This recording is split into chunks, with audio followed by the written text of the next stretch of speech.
call is now being recorded. This call is now taking notes.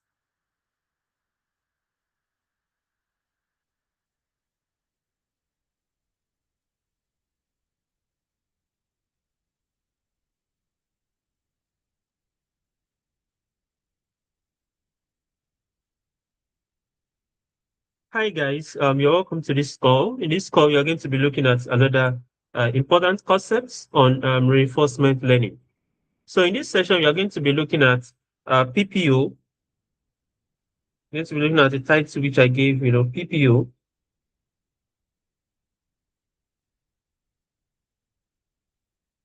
So for those of you that have been following this session, PPO is Principal Policy Optimization.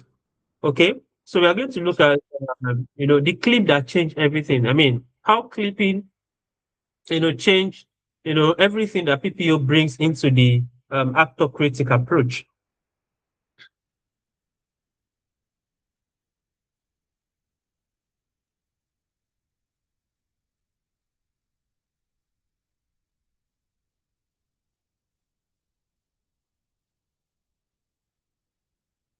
Okay, so that is basically what we are going to do. Now, the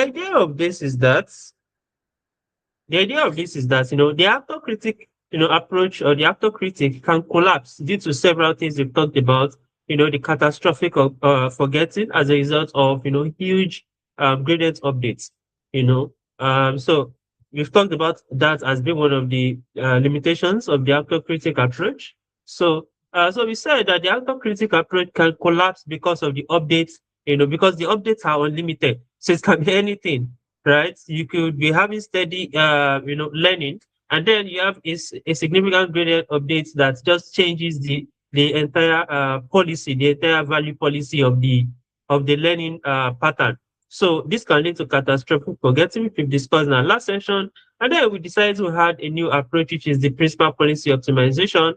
And what that adds into this, architecture is the PPO adds a constraint.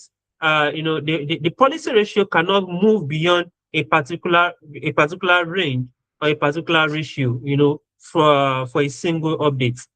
Okay, so and that is the clipping, because it cannot move beyond a particular ratio or between a particular range. That's as a result of clipping.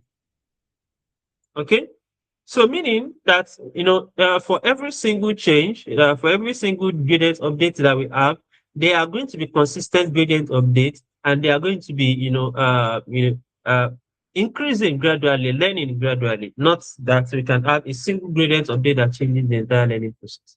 Now, so the clipping objective is going to be written as this.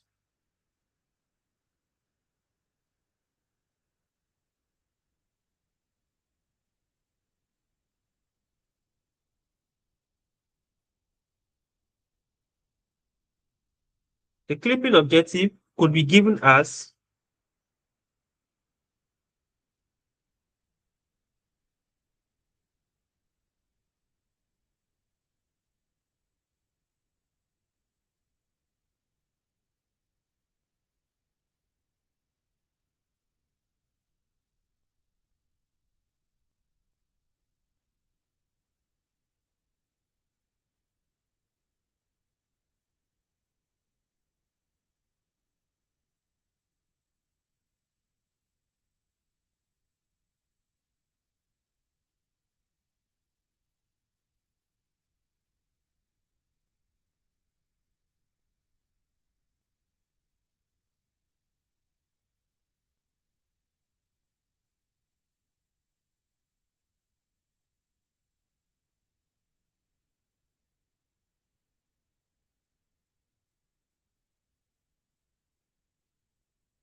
Now, so this is the clipping formula that we are going to be applying on PPU.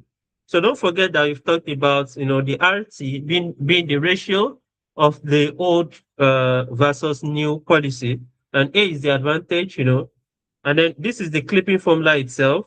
So this clipping formula tends to clip the ratio of the old policy to the new policy between this particular ratio. So 1 plus E, which is the epsilon, which is the defined epsilon, the defined boundary between which we want, the gradient update not to be much more than.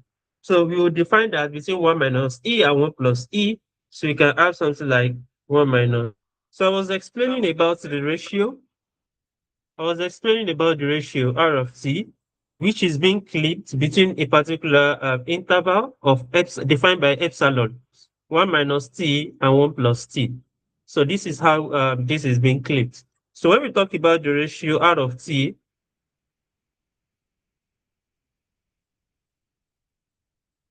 when we talk about ratio R of T, we are defining it as the policy of new, that is of A given S, okay, divided by the policy of old, and that is of A given S, okay. Then also we talk about the advantage of T, which is the advantage at step T.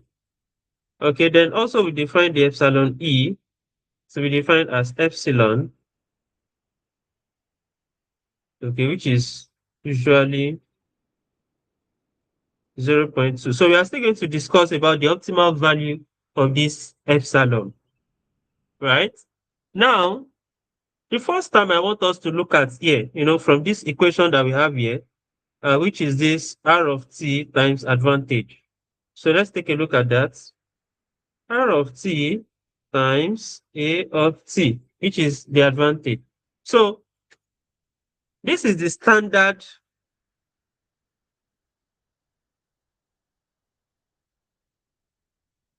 actor critic updates. This is the standard update given by the ActorCritic approach. Okay. So now, when we now have something as, what we have here, which is this, when we have clip of what? R of T, comma 1 minus epsilon, comma 1 plus x epsilon, right? Which is what we have here. So, times A of T. So this is the approach given by the clipped version. So say this is the clipped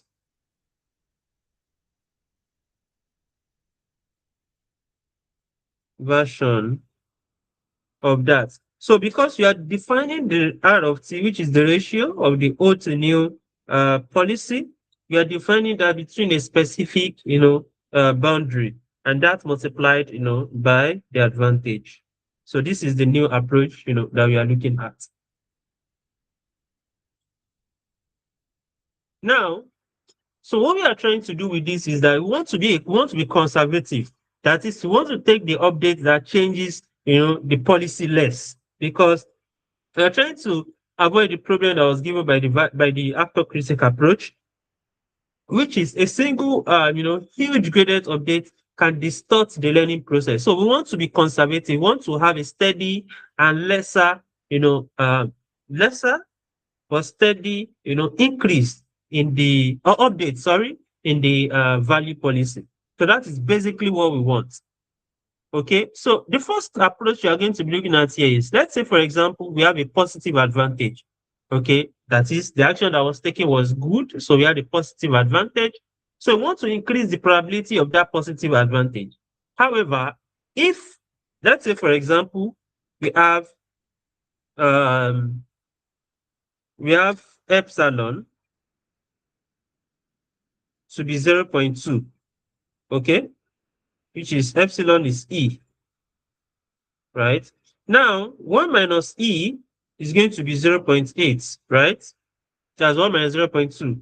the 1 plus E is going to be 1.2. Meaning, we want to define R of t between 0.8 and 1.2. So our R of t is going to be defined within this range, 0.8 and 1.2. Now, meaning if R of t is less than 0.8, okay, if it is less than this, boundary that we have defined, yeah. So if it is less than 0.8, so what's going to happen is you are going to click this. Okay, we are going to click this, and the gradient will be equal to 0. Okay, and then stop. So that learning update is being stopped, right? So because we are defining a region, of update. So if R of t is less than 0.8, it is discarded, okay, because it is clipped off. Also, if R of t is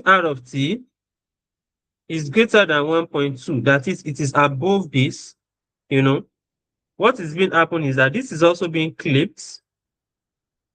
This is being clipped, and then the gradient is equal to 0, and the learning update, stops, right? So these are the two cases you are looking at on how, the clipping is being implemented. Also, I want you to also look at this particular example. Let's take a look at this particular example. On the y-axis, we have a particular, graph like this. On the y-axis, we have, this is 0. This is, sorry, on the x-axis, we have, let's say, 1. Let's say 2. Let's say 3. Mhm. So this is 1. So let's say this is 0.8, right? So towards 0.8, we have a flat learning update there. And then up until, let's say this is 1.2, up until this is 0.8, up until 1.2, we have a sharp, gradient increase, and that increases, let's then say this towards 3, right? Basically that. So we realized that the learning process was basically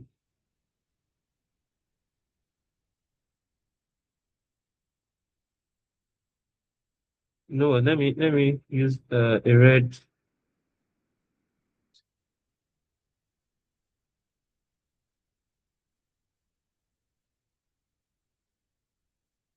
right? So I'll say that this is right. So you can see that steady increase there. Now, so what happened here is this is 0.8.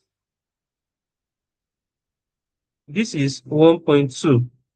So you realize that below 0.8, the data is being clipped off. So you say this is clipped.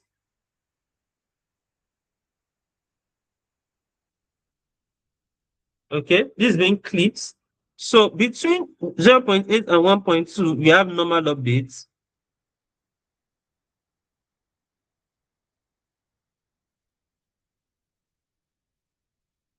And then anything above 1.2, so you can see this is also being clipped. Why is this being clipped? Because it is too much.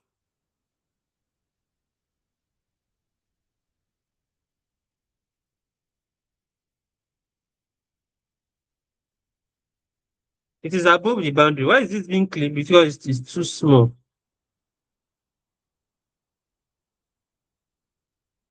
Okay, so that's the reason why we are clipping this particular information. Now, so what is being clipped is R of t. Okay, so we are going to look at the formula of R of t. We said R of t is equals to the policy of old, policy new, whereby the policy old. This is given A given S, where it is also A given S, right? So this is basically what I want to visualize here. Now, another thing which is also important about this particular approach is also the rollout buffer. Now, you realize that in ActorCritic approach, so let me talk about the rollouts.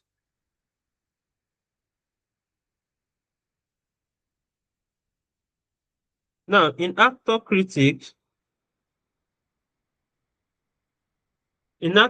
approach, you realize that updates happens every episode. Update happens in every episode in the ActorCritic approach, right? So while in PPO, in principal policy optimization, so what happens is that we collect 2048 steps.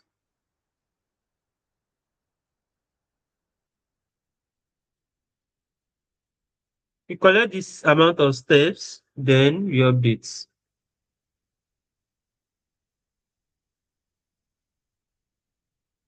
Okay, we collect that amount of steps before we update. Okay, so why are we doing that? Why are we collecting that amount of steps? Now, the reason why is because the more data we have, the more reliable the gradient estimate is. Okay, unlike when we are updating in every time steps, we collect more information because we want to be able to have a good amount of information to be able to construct a gradient update. Okay, now the less data we have, the less the chance of one bad episode of causing collapse. Okay, so meaning when we collect more data, we're able to have a robust information that can help us to increase the gradient update. I mean, to have a more nuanced and reasonable gradient update. So, because the lesser the data we have, it's going to be easier for one bad episode to just influence the remaining data that we have. But when we have larger and much more robust data, then it makes it difficult for just one or few of them to be able to affect the learning process. So that's the reason why we are going to be using batching. Okay. So because we expect that each of these data that we are collecting that makes up, 2048 time steps, consists of multiple situations, multiple scenarios, and all of those things. So it captures a lot of more nuanced information that can help us with a much more stable, gradient update. So that is that about that. Then also another thing we are going to be looking at is multiple epoch. Okay, I've talked about multiple time steps now. So we are also going to be using multiple epoch. Why are we using multiple epoch? So because PPO helps us to clip the updates. I've talked about update clipping right here. Because PPO clips the updates. So as a result of that, it is going to be much more safer. Okay, it's going to be much more safer to have multiple buffer at multiple times. I mean, sorry, it's going to be much more easier to have the same buffer at multiple times. Okay, so because the ActorCritic approach uses data once, and then the PPO, uses buffer. That is, it can use the data multiple times. Let's say 4 times, for example, and that is because it accumulates enough amount of data. So it's much more. It makes more sense for it to be able to use that data multiple times. So that is that. Okay.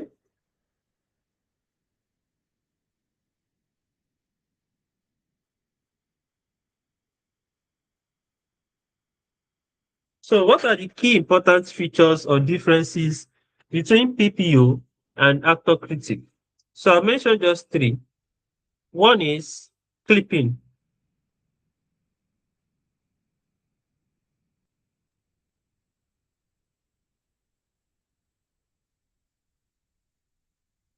I'll talk about clip ratio, right?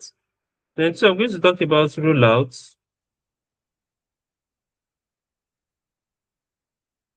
Okay, rollout buffer.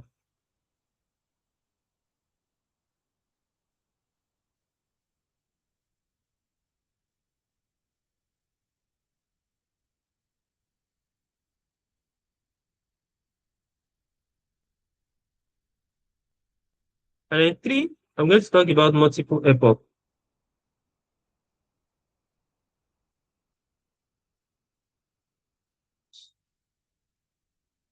So these are the three differences between the ActorCritic and the PPO approach. So the clipping that helps us to constrain the ratio between a particular range, and then also the rollout that is obtaining multiple amount of time steps to help with a gradient update. So obtaining multiple amount of time steps across different scenarios will help us with much more stable gradient updates. And then multiple epoch, helps with better, sample efficiency. That is, you not just update gradient at each time steps. We collect multiple epoch, and we collect multiple epoch, and we use this multiple epoch over multiple times as well. So we can also look at epsilon values. What is you know uh epsilon values?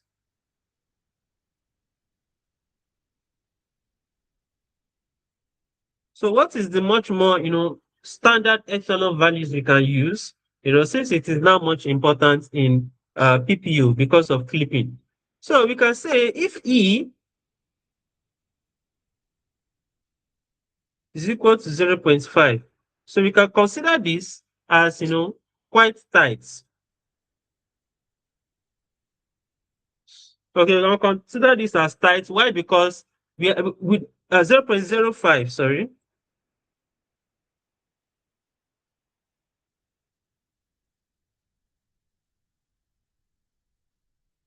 Okay, 0.05 is very, very, very small.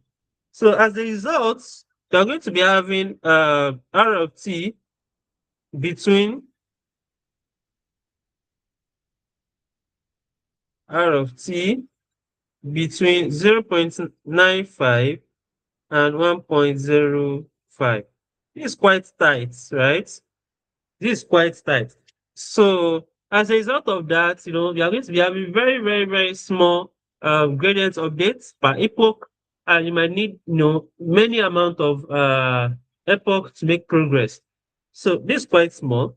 So how about if we increase something a bit, we say E is equal to, let's say, 0.2, right? So you can say this is the standard, right? Using because we have R of t between what? 0.8 and 1.2. So this is still much more nuanced than that. So if you have epsilon, for example, between as equal to 0.5, so you can have this as loose. Why? Because you open much more broader range of gradient updates for R of t. So you can have this to be like uh to be between 0.5 and 1.5,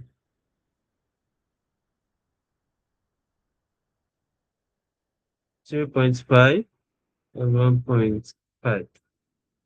Okay, so this is basically the values. I mean, so oftentimes this is the optimal value for E,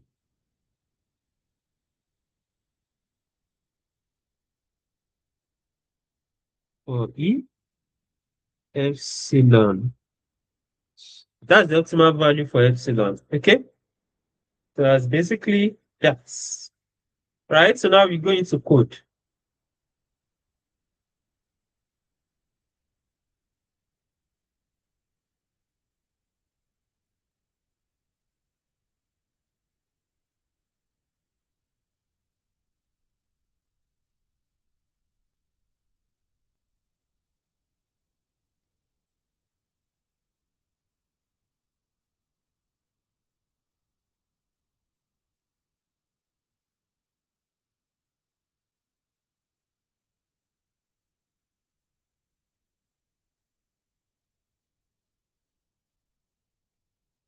So let's take a look at this. Now, the first thing we are going to do is to import required libraries like we've always done. So we'll be using Gymnasium here, we'll be using PyTorch, NumPy, and Matplotlib for visualization. Now, the first thing you are going to do is you are going to define the actor network. Okay.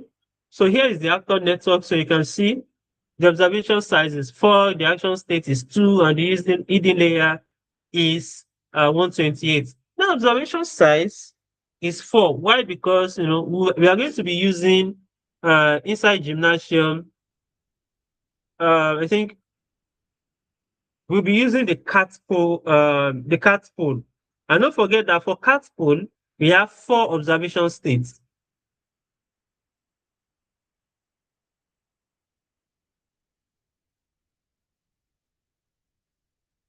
Okay, within cat pool we have 4 observation states, so that's the reason why um we're having 4 here. Okay, and the action size is going to be 2 because left or right, those are the actions that are going to be predicted to be taken. So are we going left or we are going right? Now, usually within the hidden layers of a deep neural network, you have this amount of neurons, 128 and all of that, because it's going to be a fully connected neural network. So you want to establish maximum or huge amount of neuron in the hidden layer to be able to have, a lot of connections, a lot of possible relationship with a relationship to be able to extract nuances from the information. The information passed into the neural network.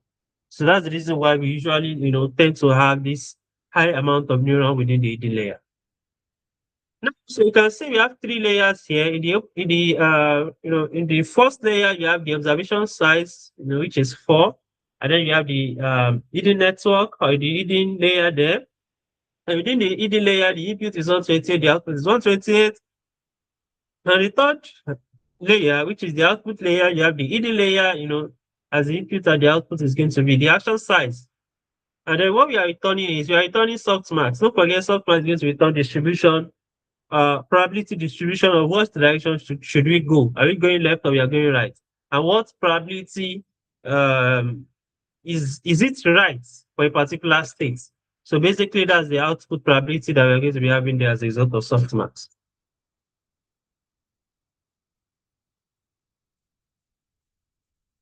Then as we have for the actor as well, we are going to have for the critic network as well. This is it.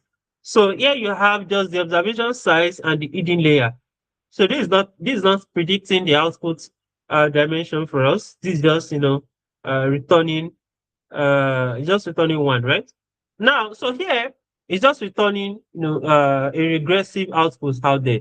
Now, what you're having here is you're having the observation state of the cat pole being the input here, you're having the hidden layer 128 as the output, and then you have the hidden layer which is taking 128 in, 128 out, and then this is returning 1 as a regressive output.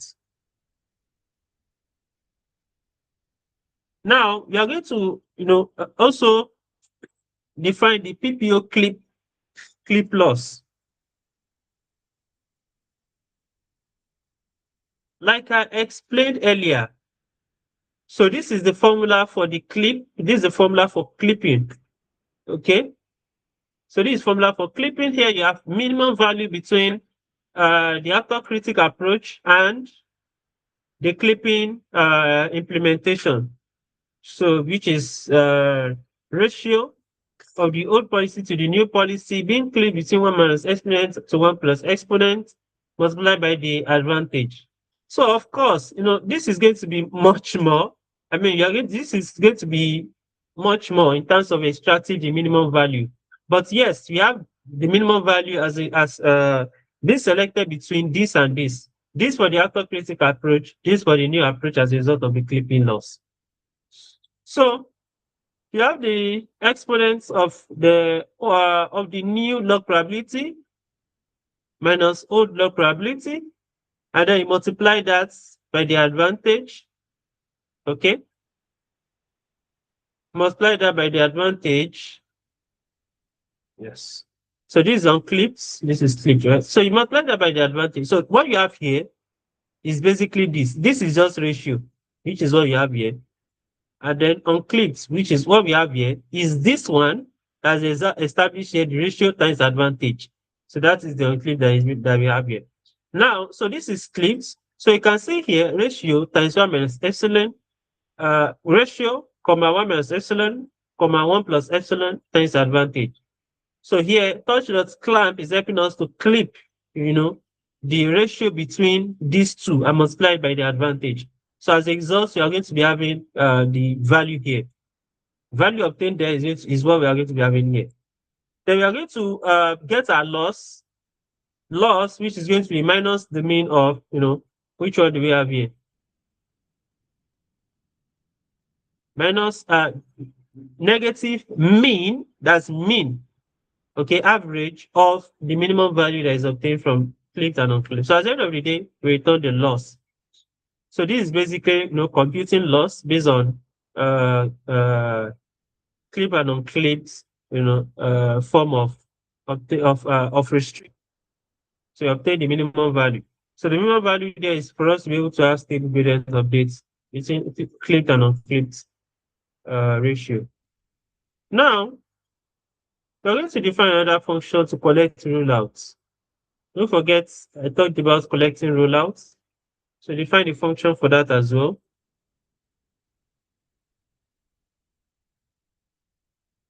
Now, for collecting rollouts, so you can see we define the observation, we define the probabilities of actor, we define the distribution, action, and so on. Now, for each time steps within the environment, we append, the observation, the action, the law probability, the value policy, and all of that. We append them, their respective empty list. Okay. So you see, at the end of the day, we stack it within the PyTorch. So to be able to have a form of n-dimensional to be able to have form of n-dimensional vectors. So you stack that, and then you also compute the advantage at the end of the day. So what we return from here is we have the observation buffer, the actor buffer, the log probability buffer, the returns, and the advantages. So then also we are also going to define a function for PPO updates. So for PPO update, you can see for n number of epoch, we get the probability distribution for we get the probability obtained for on the actor approach on the actor network. Then we get a categorical layer which helps us to output that into a log probability form, and then helps us to output that into a probability distribution. Then here we get a log probability of that. And then also we get the values of our critic as well. And then we compute the loss, right? We compute the loss, the actor loss, the critic loss, we compute that, and then we get the total loss as well.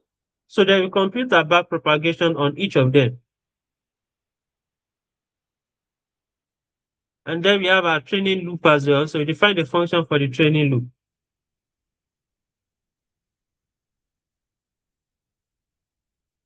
So this is the function for the training loop. So you can see for each update, we compute our PPO updates, and then we have a for loop that helps us to evaluate 5 episodes. After 5 episodes, we update, we evaluate the updates, right? So basically that. And then also we have the final function, which is what we are going to be using to compare the epsilon values. Don't forget, I've talked about selecting the standard value for the epsilon between 0.005, 0.2, and 0.5. So see which one is the best. Yeah, so we look at that and then we visualize that as well.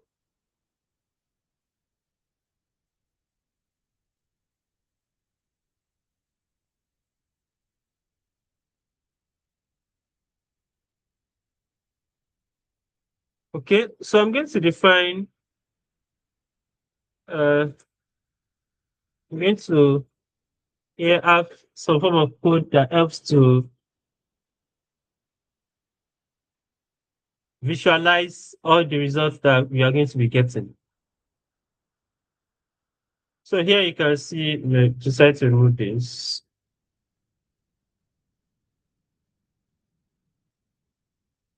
So here we are going to train the PPO on 50 updates, and epsilon we are selecting 0.2. Then we are going to visualize the average reward versus PPO updates on the cat poll, right? And then we're also going to be looking at the epsilon values as well.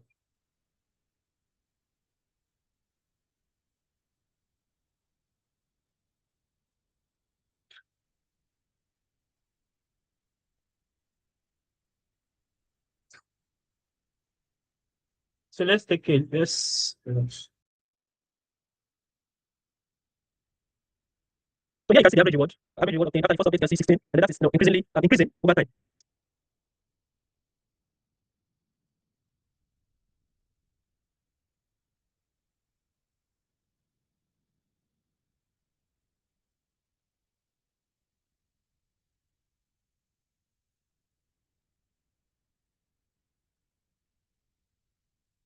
You can see at the first episode, you can see still consistently increasing.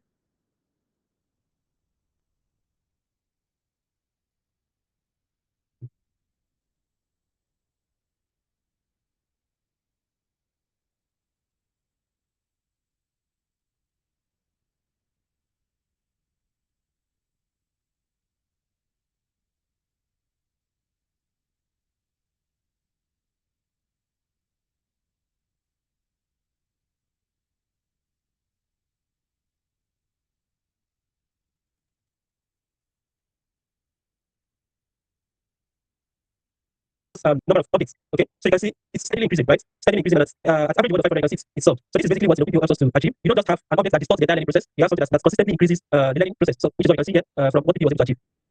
Okay, so that is training PPO on episode 0.2. So I'm going to look at this on episode 0.05 as well, which I said was two types. So look at this as well.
So you can see the graph that we have here, the comparison between each of the PPOs.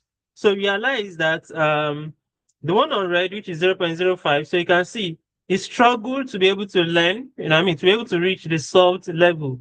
At an average of 500 episodes, it struggled to. So while you can see 0.5 itself, which is the one on yellow, so you can see that reached it early, but it was not stable. Okay, it was not stable in the learning process. You can see the updates here, it goes down and all of that. So it struggled to learn through. By 0.2, which is what I refer to as the standard, you can see the steady increase. It might be slow, but steadily it was able to increase up to the learned level. And when it did, it was quite stable as well. So that's the reason why 0.2 is considered as the optimal epsilon value for PPU. So if you are able to learn one or two things from this video, kindly like, subscribe, and share. Thank you.